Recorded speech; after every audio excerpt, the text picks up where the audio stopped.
Assalamualaikum warahmatullahi wabarakatuh. We are from Group 3, want to present by the topic political ideology in Swiss. So before we talk about political ideology in Switzerland, I wanna introduce a member of Group 3. The one is Latifa Nurwidayani, and dari Naila Hasan, Prameswari Ayukusuma, and the last one Novin Rasidah Predelina. So, what are political ideology? A political ideology is a set of idea, value, and principle embraced by a political party or group in a political context. It explains how group understand power, governance, and public policy.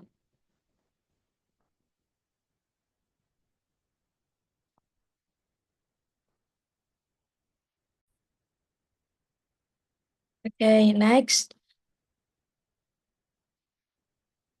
I want to explain about the political ideology in Switzerland or in Swiss.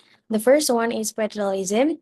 Federalism in Switzerland is where this country divided into 22 cantons or provinces and has the right to regulate its own territory, starting from education, taxes, and law system. And then the second is direct democracy. Direct democracy is a little bit different, like indirect democracy, because this ideology where the people have the rights to submit referendums, thereby allowing active people's participation in political decisions making.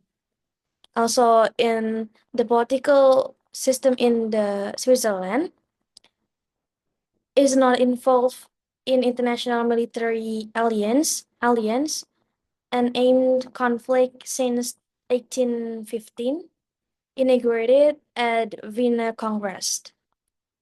But Switzerland still have a strong international cooperation.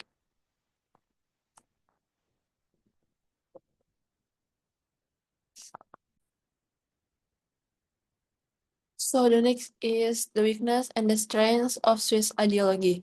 Switzerland has several ideologies that form the basis of their political and social system, one of which is direct democracy and federalism.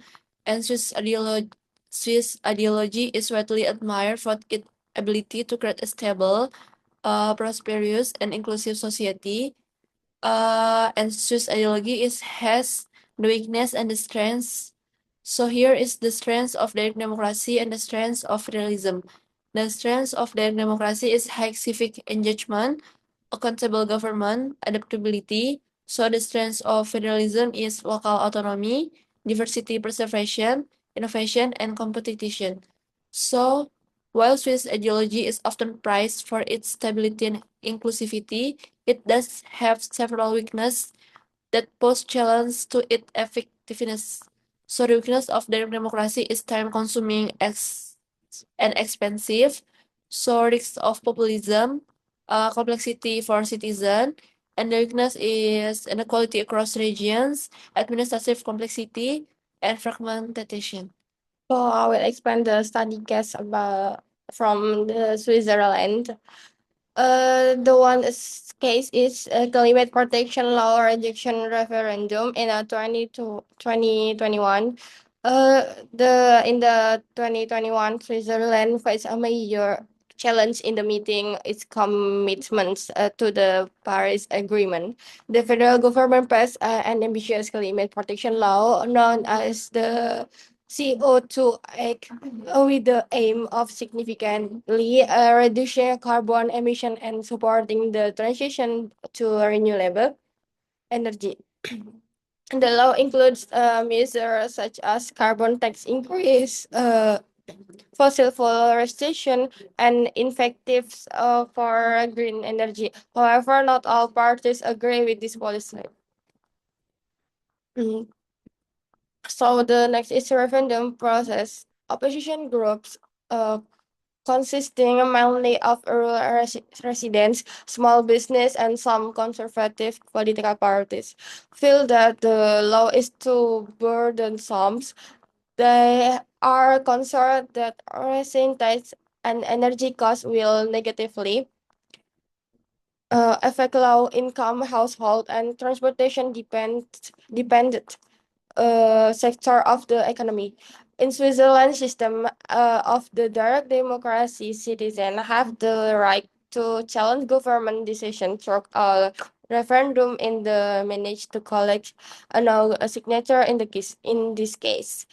50,000 signatures were required to initiate a referendum. So the referendum result, the opposite managed to collect this signature in a record time.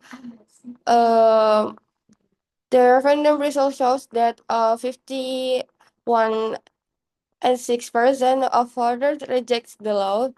This rejection reflects public concern about the economic cost of ambitious environmental policies, despite Switzerland's reputation as the progressive country on sustainability issues. As a result, Switzerland lost an important instrument to reduce carbon emission and struggled to meet the Paris Agreement targets. So in the case illustration, the strength of a Switzerland direct democracy system where people have a direct say in in national policy. However, it also demonstrates the enormous challenge of balancing environment policy with the economic and social interests of society, especially in an era of increasingly urgent climate change. So I will explain the final talk about the political ideology Switzerland. Switzerland's political ideology rooted in the federalism and the direct democracy highlight the balance between local autonomy and civic participation.